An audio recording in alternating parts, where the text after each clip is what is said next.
What's up, everybody? It's LG Doucette here. Today is Wednesday, June 2nd, 2021. Happy month of June. This is the First Minute, a podcast where I talk about everything going on in NBA Top Shot, as well as other NFTs. Today's show, we have a very special guest, Scaly Nelson. You may know him from Twitter. He is one of my absolute favorite follows, kind of an NFT OG. He didn't really reveal too much about that, but just an all-around great dude who's going to talk about how to pick your next NFT obsession project, Ape, or just the one that you want to watch. Also, before that, we're going to quickly recap the news from yesterday about the Master Challenge Cool Cats perks, as well as just go over whatever we know about what else might be coming sometime soon on Top Shot. I want to remind everybody here that nothing on the show constitutes trading advice in any way, and that the show is not affiliated with NBA Top Shot, the NBA, or Dapper Labs. I'm just a guy at his house who loves basketball and blockchain. This is the First Minute.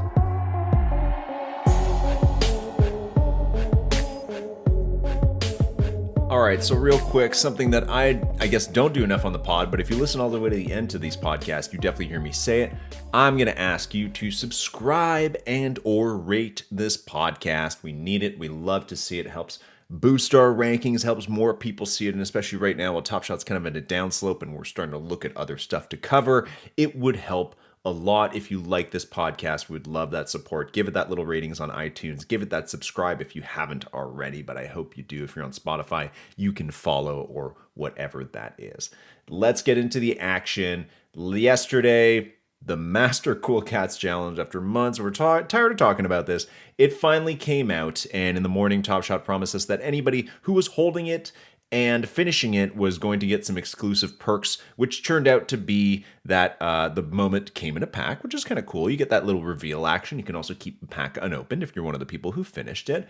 And also that all the people who did finish it or who held all the Cool Cats were going to get immediate collector score access to all upcoming queues in Series 2. So, for example, if your collector score was not going to be high enough to qualify for the next legendary drop, but you did finish the Master Cool Cats, then you automatically qualify. Doesn't mean you get a pack, but you automatically qualify. And the other perk being that if you hold all 30 Cool Cats and you finish the challenge or whatever, you would get access to an exclusive Discord channel where you get to hang out, do events with Roham from Dapper, the Top Shot team, as well as players from the NBA. However, even though this was promised as the perks, and I'm sure it'll be delivered on, later on, it was clarified by the Top Shot team that, in fact, anybody would be able to then go to the marketplace, whether they had done the challenge or not, to then pick up all those moments to be eligible for those perks. Anyways, something that I think upset quite a few community members, especially people who had finished the challenge, and even those who picked up the moments in the morning to qualify for that challenge, ideally for those potential perks, even if they didn't know what they were yet, not really rubbing them the right way, but that's okay. I'm sure there's more in store for Cool Cat owners, or at least I hope so, because I myself am one. Yesterday, after I received the pack, we opened one on a quick little stream with Phil D. Awesemo, who is a DFS player who had been stacking Luka Doncic Cool Cats for months and had to sell a bunch of them last week for lower than he bought, as well as Quad, our producer, and Tyler, a member from the community. We had a nice little 20-minute stream. If you want to watch me open my LaMelo Cool Cat pack, you can go to our YouTube channel to re-watch that. What else is coming up in Top Shot this week? Well, today we're supposed to have the opportunity to RSVP some playoff packs. We don't know what those moments are yet. By the time you're listening to this, maybe you will know by then. But right now, as of this recording, we don't know what those moments are yet, but we do know that you will RSVP. You'll have an entire week to RSVP from today until next Wednesday. And then the following Friday, June 11th, you'll be able to queue up to buy your playoff common pack, which is apparently going to have one playoff special moment, kind of like a Cool Cat or Hustle and Flow or something like that, as well as two common base moments. Not sure yet how much those packs are going to cost. I'm going to say probably about like $14, similar to Hustle and Flow.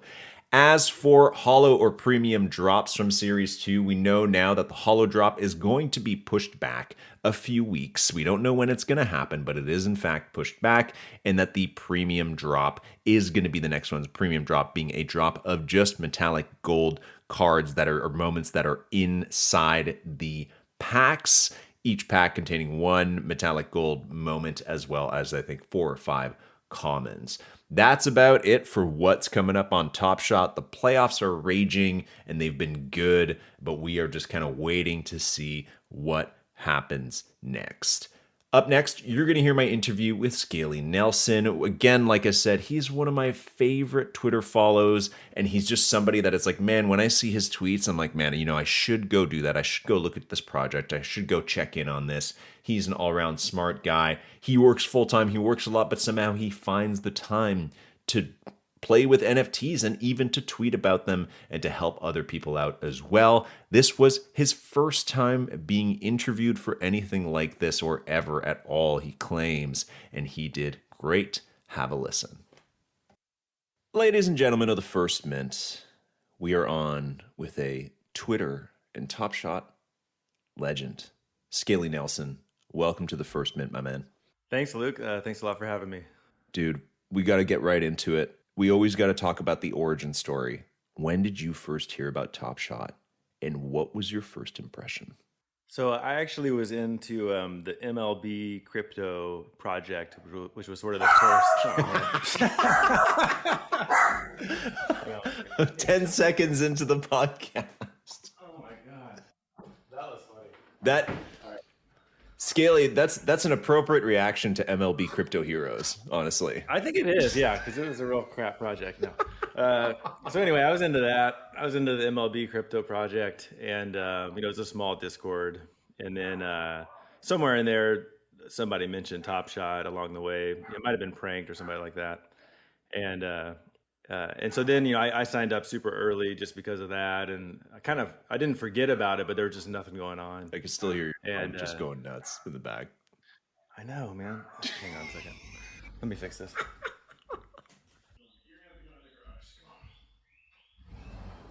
This guy's got to go in timeout. Hang on.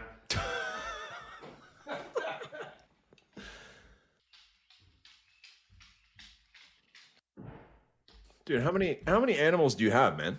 Dude, I have 3 dogs, but they're all hidden now. That's definitely my favorite start to any interview that I've done. Oh my God. It's like 10 seconds in. Okay, so you were in MLB Crypto Heroes, which is actually, before you tell us more, can you what is MLB Crypto Heroes for people who don't know? So it was, the first, officially licensed sports NFT on Ethereum. It was actually a pretty cool project when it started. And they had a Dutch auction and they sold all these guys. 2018 was the year. And then, it kind of slowly died on the vine, really. The company that ran that Lucid site, they kind of slowly, I don't know if they ran out of money or what the heck that happened to them. But they kind of pivoted and they tried to change the whole project. The Discord community got super unhappy kind of over time. Yeah, they didn't like that. And so unfortunately it didn't really work out, but the NFTs are still around, because they're on the blockchain. Well, they sort of are on the blockchain. Yeah, that's another issue, which I thought we could maybe get into later about what's actually stored and what's not. Yes, please. Yeah, let's definitely talk about it. Okay, so you're in MLB Crypto Heroes. You're in the first sports collectible licensed thing. And then Pranked or somebody like that is like, yo, go check out Top Shot. Yeah, so obviously all those guys are probably into sports, at least to some degree. And then obviously into NFTs and crypto. There's definitely more crypto than sports. And actually, no, I take that back. Pranked kind of had nothing to do with that. He was in there briefly and realized that it was bad and left because he was smart. But so was somebody else, whoever it was. And then I went on I think it was a website where you just enter your email. And then I got on the Discord. I actually was looking back a few weeks ago and I saw my first, you can just search for your first post in Discord. And it was in 2019 sometime in the Top Shot Discord. And I remember going there every few weeks, and it was totally dead. There's nothing going on there. But you just say, "Hey, I'm excited," and someone else 3 days later would say, "Hey, I'm excited." So it's kind of funny because people were really waiting for this project. Well, I say people, probably 50 people were super excited for this thing to start, and there was no real timeline. They were pretty vague about any kind of details. And then one day, I don't know, somebody told me, "Hey man, there's actually stuff happening." I went over back to the Discord and they had announced, probably when they were going to do the first pack sale, that kind of stuff. Okay. And then were you an NBA fan prior to that? Definitely, yeah. I Okay. mean, I live in Hawaii now, so I don't see games now. But I used to live in Seattle, and I actually used to have season tickets to the Sonics back in the Oh, day. really? So I used to be really into it, and then not as much, once I moved out here. And I grew up in Dallas, so lifelong Mavs fan. And when they won the championship, that was, pretty epic. So I bet, man. That's nice. Okay, so you know your NBA, and then you saw NBA Top Shot. At that point, like, what? Can you just give me a sense of like from that 2019 point where you got into the Discord and you're like, okay, it's dead here, up until like when things started to heat up? I'd say like maybe, after those first couple pack drops, like mid-August, let's say, towards September, when things, crypto in general, started to, DeFi summer and all that. yeah. What in terms of your exploration of NFTs, like what was the landscape like during that year? Like not this past year, but the 12 months before that, Yeah. let's say. I would say everything moved at like 1/100th of the speed. And so to compare it to now is just nuts. But, back then it was like, it was a super small community. I mean, you go from one Discord to the next and it'd be the same 20, 30 people, it seemed like. I wasn't really into the whole art thing then. I wish I was, but that had been around, it seems like, longer than anything. And I remember seeing some of the same artists like Josie and Hackatow and stuff like that, and just not really getting it. Like, why would people buy this stuff? Or, I mean, I liked it, but I just, I wasn't prepared to, even then it was kind of expensive, like 1 or 2 or 3 ETH, which I wasn't really prepared to spend at the time. Where would you like hang out, like when it was time, you're done your work or whatever you do for the day, and then you're like, time to check in Yeah. on NFT and crypto? What would you go do? Yeah. Like, let's say it's like 2 years ago today. What would you be like? All right, let's go. 2 let's go years check it ago, out. it was Yeah. all about the MLB Discord. Okay, so that's where it And was at. for me, yeah. Okay. For me, Okay. yeah. Huh. And there's a lot of OGs in there talking about other projects, kind of like, and then it became the Cryptopunks Discord for me. But I didn't know about Cryptopunks initially, so I pretty much every single day would check in to the Discord. I was doing Crypto Slam even back then because the guy who invented Crypto Slam was really like probably Randy. the number one. Randy, he loves MLB Crypto Heroes. Yeah, he's like tiny thumbers. Yeah. So he was in there, a bunch of other guys were in there, and I felt like it's funny to hear myself described as an OG because I felt like the opposite. I still kind of do. Like, I always felt like the new guy, in these things, and a lot of these guys had been around in crypto for many years before that. So I felt like I just learned a ton from all these guys. Was that then? Did you get into crypto through NFTs, or were you looking at other stuff before that? Pretty much. It's funny. Like when I wasn't into it at all, and then in early 2018. My buddy Douglas from high school, who was kind of one of these guys that never really had a job, and I never quite understood like how he survived. And he called me out of the blue. I hadn't talked to him in years, and he said, "Hey man, I'm coming out to Kauai. I'm gonna come visit," because he had an open invitation. And I said, "Well, that's awesome." And I'm thinking, well, he'll stay on my couch or something. And he goes, "What's a good hotel to stay in?" And I'm thinking, how's this guy going to afford a hotel in Kauai? Oh, no. And he goes, because I made a shit ton of money trading cryptocurrencies. And I'm like, cryptocurrencies? What are you talking about? Like Bitcoin? Like, what does that even mean? And so he shows up, and, I was dying to ask him about this. Of course, yeah. And, I mean, within 5 minutes of him talking to me about it, I really knew nothing about it before. He opens up CoinMarketCap, and he shows it to me. And I'm looking at this, and I'm going, holy shit, like this is not going away, like this is real. And then I just was like all in. Like he gave me $100 in Bitcoin, set me up with a wallet, and then like every single day after that I was playing around. A good friend that he like set you up with a wallet as well. Oh yeah. That's nice. Yeah, that's the best way to do it, right? Like you can only explain so much. It's you got to get your hands on it. What's Douglas doing now? He's having fun with all of his money, I guess. No, he's good. He actually I talk to him a lot about, he gives me good advice about stuff, and he's not like an active trader. He's like a long-term macro kind of guy. Okay. Okay. So let's keep going on this origin story. Douglas comes over. He's like, all right, Scaly, here's your Bitcoin wallet. Here's $100 of Bitcoin. what did you then do? Like, even just connect the dots. Because even for me, I'll just give Yeah, you a bit of my background. It was just like, sure. I had a few friends for years who were like, hey, you should get into crypto. And they're like, hey, Ethereum's really building all this stuff. You should look at CryptoKitties. And I was just, busy, like, I don't know, filming TV commercials and shit. Like, so it just wasn't like, I just didn't have the mind space to kind of get into it too much. Yep. And I had the Yep. huge like tech barrier in front of me where it's like, once I tried to read an article and I was like, ugh, I don't understand. And then just didn't come back Right. for 2 years. And then Yep. finally, like a year ago, forced myself to get over the knowledge hump. And then as soon as it clicked, I was like, oh my God, like, of course. Right. Right. So Right. what were some of like your first couple moves, once you had Yeah. those Bitcoin? Tell me about that. So he set me up with an Exodus wallet. I don't know if you've played around with that. It's a really good beginner wallet. It's got all these icons. It's really cool. It makes these cool little sounds when you make a trade and stuff. So he sent me $100 in Bitcoin, and I promptly turned that into about $50 of shitcoins. Uh, Mainly because they charge this exorbitant fee. Like every time you trade, they charge you like 5-10% or Oh something yeah. ridiculous. Oh yeah. And so I thought I was going to be a millionaire in a day, and then next thing I know, my $100 went to $50. So then I'm thinking, well, this isn't the way to do it. And so then I put in a little more substantial investment, like a few $1,000, and got some more Bitcoin. And then I went on to Binance, and I promptly lost about half of that trying to trade shit coins because I had no idea what I was doing, staring at these charts, and who am I kidding, So then, that didn't really seem, it was exciting and it was cool. And I was making these tiny little trades, and I literally every single one was a negative trade for me. It seemed like pretty quickly after I started learning more about it and really understanding the digital scarcity concept.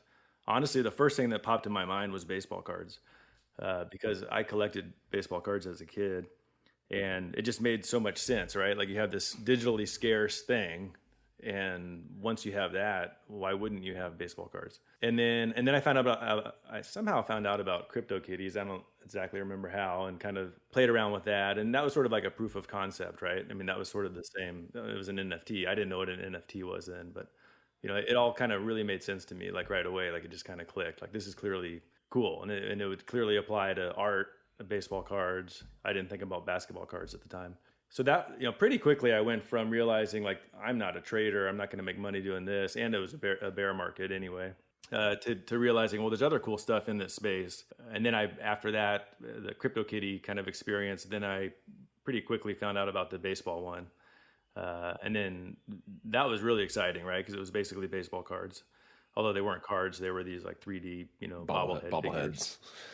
Which I didn't love that part of it. I kind of wanted them to just be cards, kind of like the way the Topps one is now. But then I kind of came around and I kind of liked it because they even had this augmented reality thing where you could, on your phone, portray it onto any background and take a picture, and that was kind of cool. Yeah, it was pretty cool. And they had this game, and you would set up a lineup every day, and then based on, who in the game got a home run or who got an out or strikeout or whatever, you could get, you would win like another NFT. Oh, so they had like a fantasy game in MLB. Yeah, it was basically a fantasy game where it was funny. Like they had these rules, and then clearly the code didn't support the rules. So, for example, you were only supposed to win an NFT if your team won, but that never. I don't think they ever fixed that. So, like even if your team lost, you would get an NFT. So then people quickly realized this, and so then they started making like multiple lineups. And then inflation went crazy. So like every day there would be like, I don't know, a few hundred of these guys minted. And this is for a community of maybe 50 people. So the collection, and that it grew exponentially. Yeah, yeah. So we had paid money at the beginning, like a fair amount of money, $100 or something for like a Clayton Kershaw. And then 2 months later, there were like 1,000 Clayton Kershaws. Man, I think that's so funny. I feel like, okay, well, here's a question for you while we're talking about that.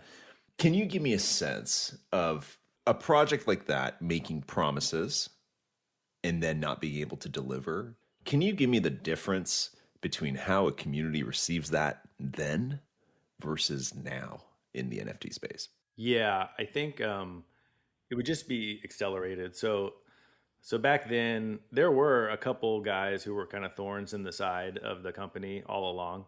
Like I'll shout out AG, like in Discord and in Top Shot. Yes. Like at the beginning of Top Shot, he was always kind of the guy to say, hey, wait a minute, what about this? What about that? And it's kind of annoying, right? You're trying to have a good time and you're trying to relax, but then he always made good points, right? Mm-hmm, mm-hmm. And so there was a Absolutely. guy like that Yeah. who was much more rough around the edges and would just come straight out and call it a scam and say this and say that. And everyone else would kind of get a little upset and say, hey, calm down. This is, everything's perfect. Everything's great. Everything's fine. To answer your question, basically, it was just a super slow kind of response. And then very slowly you'd notice it wasn't just one guy complaining. It was two or three or four guys complaining. And then you kind of think, well, gee, maybe they're onto something. The company itself hasn't really announced, hasn't really addressed this issue, or they'll blatantly lie. Like they'll say, okay, we're going to fix this, and then, well, when are you going to fix it by? Well, we'll fix it soon. Okay, well, give us a day, and then they won't even answer you for a month. Whereas now, I mean, you can get away with that for 2 days. Everyone in the Discord would be screaming and yelling and going on Twitter. And, I don't think that would fly nearly as well as it did then. I mean, they got away with a lot for a long time. And I mean, even I want to say 6 months ago, I went into the MLB Discord, and there were still a couple people there, like, "Hey, like, maybe the third season is going to be better."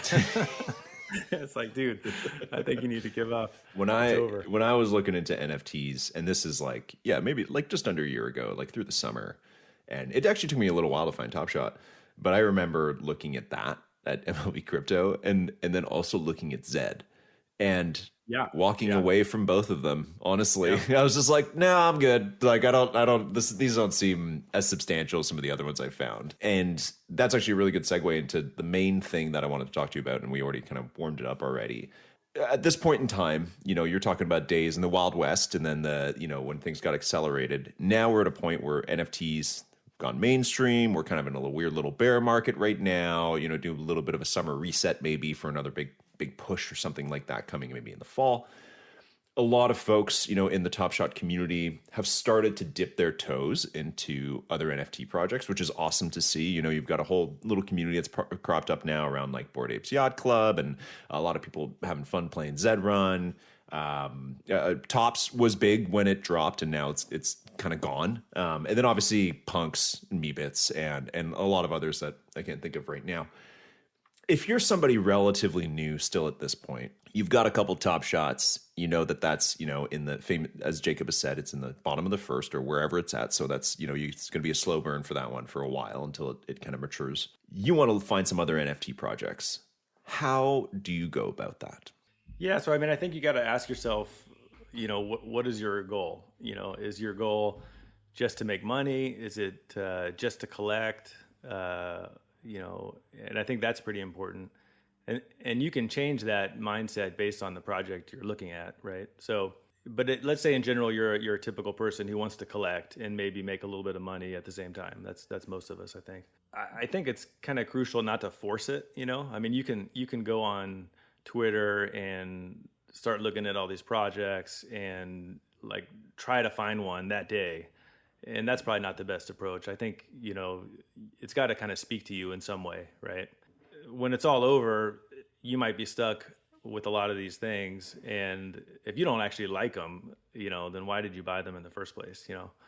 And so I think it's got to appeal to you in some way. So if it's a basketball thing and you love basketball, great. If it's an art piece and it really speaks to you and it's something you would actually want to hang on your wall, well then great. But if you know nothing about NFL football and they come out with an NFL football one, probably not the best idea. If you're looking at, let's say there's a project that you're kind of interested in, you're like, oh, this looks interesting, I'm going to look more into it.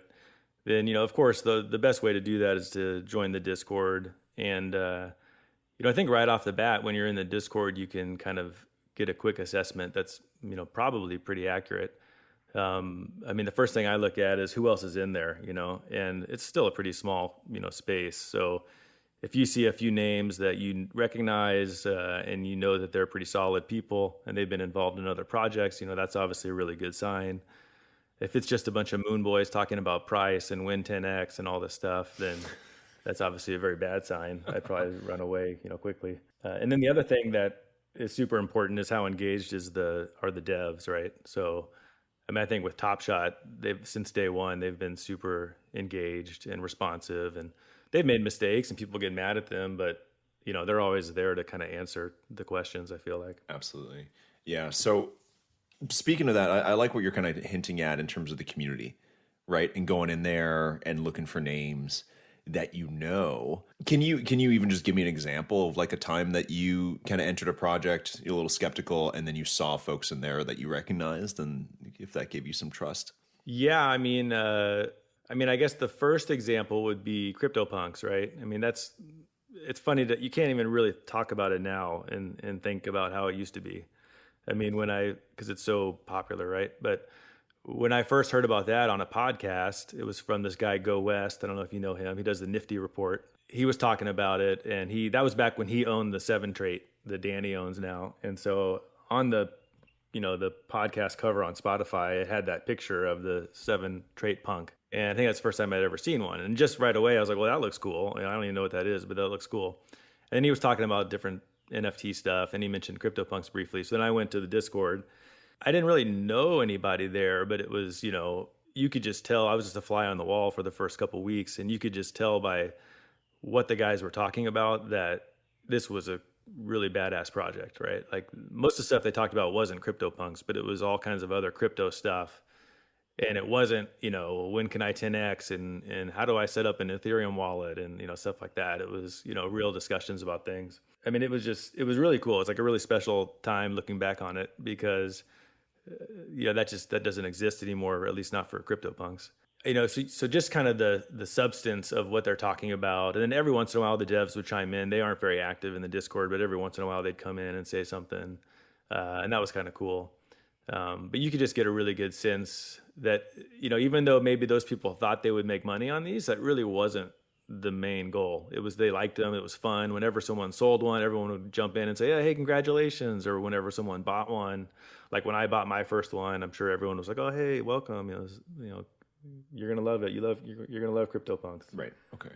Yeah. There's a project recently, I just mentioned it, Bored Apes Yacht Club, where it just kind of caught on a Friday night and took off. Yeah. Right. And I think Prank came in and bought like 800 of them or something like that. So if you were a new collector at the time, your window, let's say, to evaluate that project, very, very small, would be very small. So what's give me like a list. Like, what are the 3 things that you're going in there, you're like, everyone's aping into this thing right now. Yep. And I want to drop like a whole ETH, buying up a few of them because I could, what's the checklist for doing that? What's the 5-minute checklist for vetting the project? So that's a good example because I remember analyzing that when I was actually at work, and I probably saw it on Twitter, right? And I remember my first impression was, this is just another Punks ripoff. This is stupid. I mean, that was what it was, right? It's characters with traits. And there's been a lot of those too. Yeah, that's it. There's been a lot of like, here's the new Punks. Yeah, for sure. So I think what made it stand out was it very quickly turned from that in my mind to something substantial, mostly because of the people that were promoting it. And I mean, part of me was a little concerned, like, is this dirty? Like, are they getting paid to just pretend like they like it, or do they really like it? But then I wouldn't say Pranked has that reputation. I mean, who knows what really happens, but not from what I've seen. And then I know some people might disagree with me, but I've honestly never seen anything that would make me think that. And then other people too, I believe Jimmy and some other people were down with it. So once you see like 2 or 3 different people that clearly aren't going to all be in on it, that you actually know. Like, I've had Discord conversations with these people. These aren't just total random anons, right? So I think for that was super important. Like, these guys are getting behind it. And I think it's just because they like it. It seems like it's organic to some degree, at least. So that's a huge, and then the next thing is you look at the sales, you can go on the site and it was like exponential. It was like, how many did they have? I forget. Was it 10,000 or however many they had? That number went down super fast. And you could just see the trajectory. So you could see that that demand was way higher than the supply. At least I'm talking like the first 24 hours, like after the sale ends, that next 24 hours, it was super obvious to me that was going to just skyrocket. So the floor price, whether I think 0.08 ETH, the demand was so high, it was pretty obvious that floor price the next day was going to at least double. And so then I would say, if you see that and you don't have much time, I mean, it could sell out in an hour, from when you're looking at it. Take an amount of money that you're okay, losing. Unless you're Pranked, don't put in, 100 ETH, put in 1 ETH or half an ETH, or whatever. I think that's a good example of when you need to decide, what is your goal? For me in that project, I didn't particularly like them. I mean, now they've kind of grown on me, and I think it's cool, and the community is obviously pretty cool. So it's actually a real project. But at the time, I purely did that one as a flip play, because it seemed like it was a no brainer. I think when you have that mindset, you kind of have to be loyal to it. So I only bought four. I can tell you what I did. I bought four, and now, 30 minutes later, they were sold out. So I'm like, well, that was smart of me. I'm watching that OpenSea secondary sales market, and it's just going crazy. I mean, like every 2 seconds, there's a new sale, and the price is slowly going up, slowly going up, slowly going up. And then you want to start looking at, well, what did you get, and how rare are the traits on what you got? And and then you want to start selling. I mean, you don't want to just wait. You want to at least sell one or two and see, how quickly are they really selling? What can I price it at? So I sold two real quick for maybe double, triple what I paid for them. And I got lucky, and I had one that was an ape with a suit, and that was a pretty rare one. And so then you got to ask yourself, well, hey, this looks like it's pretty rare. I don't fully know how rare it is yet because it hasn't totally been figured out, and who knows in a month or in a week what people are really going to value as far as the traits. But it seems like I could sell this one for 4 ETH, and I bought it for 0.08 ETH. Oh, I could wait and maybe it'll go up to 8 or maybe it'll go up to 12, but it could also go back to 0.08 ETH in a day or in 2 days, so don't be greedy. So I put that one on an auction, and there were a couple bidders, and I think I posted it for like 2.5, and it ended up selling for 4, within 24 hours of buying it. And so I was like, sweet, I just made like 10 grand or whatever the hell it was. And I haven't looked back, and I'm happy. I'm super happy that project seems to be doing really well, but I haven't even gone back and looked at the prices because I don't want to know. I'm happy with what I did. And so for me, like that particular project, I saw the momentum, I saw who was behind it. For me, it was like, well, I can make money on this, and I don't want to get emotionally attached to them and then hang on to them too long and then see all those potential gains go away. And then I'm stuck with these apes that I don't particularly like. And I'm not saying the project is bad, not at all, but they didn't really speak to me that much. Right. How do you balance then? Like you're saying, once you're going in for a flip to commit to it no matter what. How do you balance that though? Like what if it's a project that you do like and that you also do want to flip? Yeah, well, the Top Shot's an example of that. Some of the other guys kind of watching what they do is, I think a mistake that a lot of us make is we just get too emotionally attached to these. And you also get too greedy. Like you think, oh, this is going to go to this amount of money, and I'm not selling until it gets there. And then people kind of say, oh yeah, hodl, never sell. And I don't agree with that approach. I think you need to always be selling. If the market's up, you want to sell. If the market's down, you want to sell. And there's a few reasons. I think you want to be testing that market, and you only really know if something's going to sell if you sell it, right? And to look at something at a floor price and go, oh, that Dirk Nowitzki is $2,500. Mine's worth $2,500. Well, not necessarily. Like, when's the last time one sold? And then if you list it for $2,000 and it doesn't sell, well, guess what? It's not worth $2,000.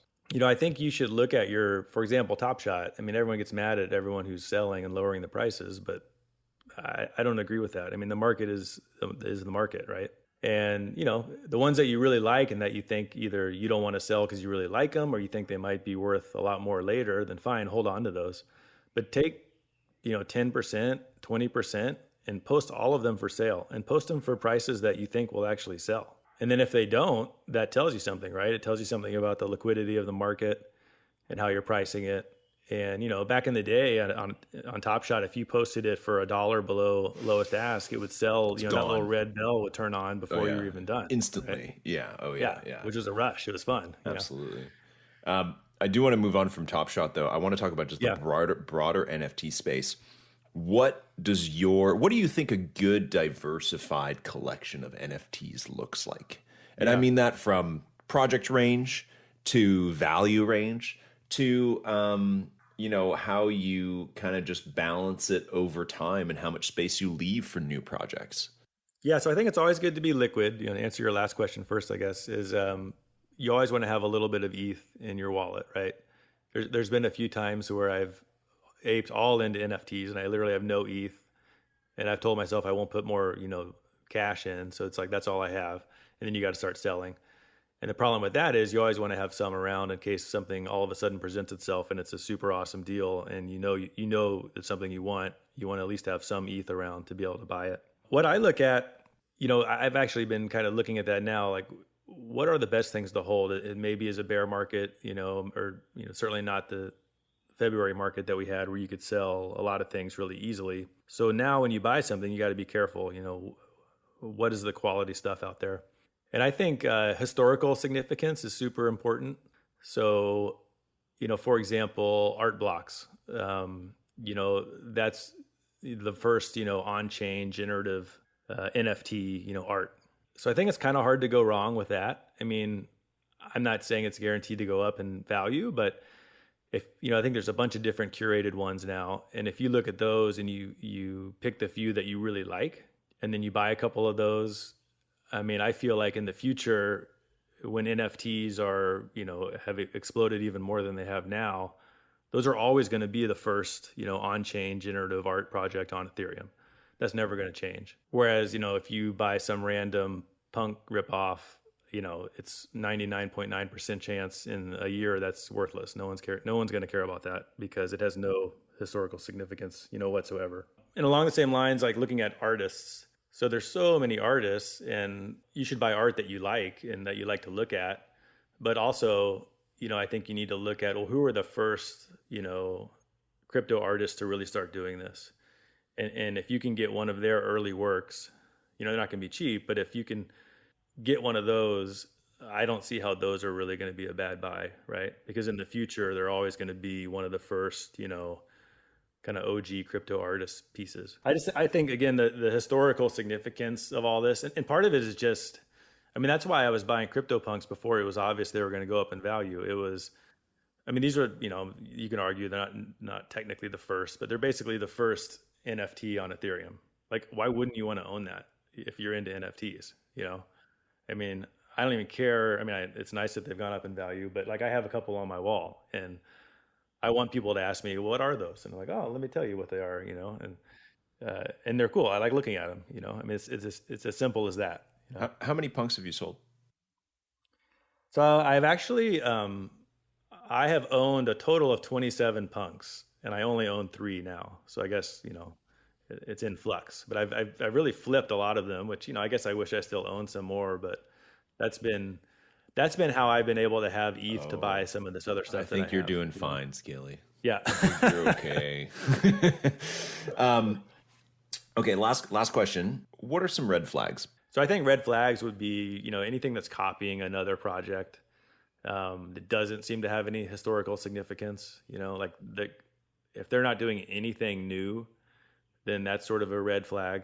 If it's art, that's a little different. I guess just you want to look at the price, right? Like if it's, in the scarcity. So these open editions are really risky because for people who don't know how that works is they have a 5-minute window. Anyone who wants to buy one can buy one at the set price. And then when the 5-minute window's up, that's how many were minted. So there might be 100, there might be 500, Whereas if it's a one of one, obviously that's the only one you can get. And so I would say if you're going to put money into an art piece, really try to get a one of one because that's much more likely to hold value. Another red flag is, I think, anonymous developers. That's a red flag for kind of obvious reasons, right? I'm trying to think of another one. And the other one I kind of mentioned earlier, if you go into the Discord of a project and it's just people only talking about price, and that's all they're talking about, that's a huge red flag. Well, we've reached the end of the interview, and you know what that means. It's time for Would You Rather. All right, I've been waiting for this one. You know how it works. We got a couple questions. You tell me which one you would rather. Would you rather have lunch with LeBron James or pranked? Oh, wow. Oh, man, that's a tough one. I kind of hate LeBron, if I can tell you the truth. I mean, those recent antics with the shoulder and the blindness was ridiculous. The blindness is pretty good. I'm going to go with pranked. Okay.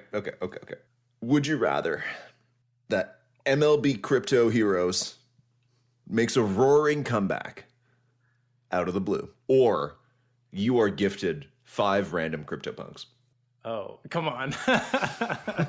I'll take the Cryptopunks. Okay, I wasn't sure how much MLB Crypto Heroes you still had or something like that. Maybe you're still holding a I giant actually bag. don't have that many. Some of my buddies have a lot. They're probably mad I said that. Sorry, guys.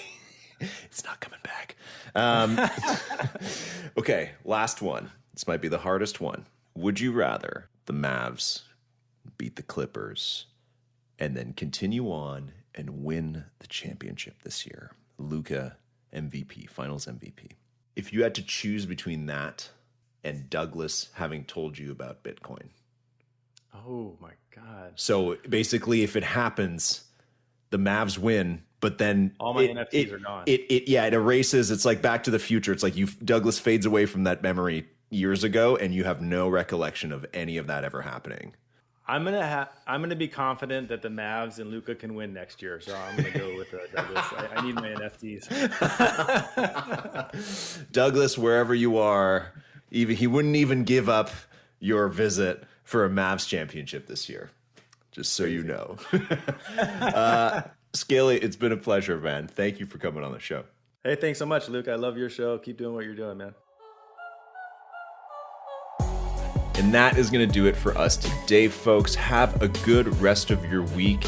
And that is, unless you are watching our live show tomorrow night. That's right, Thursday nights, we have the First Mint Live. You show up, you get some sweet giveaways, all that kind of stuff. We got some very awesome guests on the show. Josh Ong, who is also really well known from crypto Twitter, who is a big believer in the Bored Apes Yacht Club. He's going to come on, join us for Rapid Fire and tell us all about it. And then we also have Matthew, who is a producer at Nifty Gateway, as well as involved in a lot of other great spots in the crypto space. So make sure you tune in tomorrow night for the First Mint Live.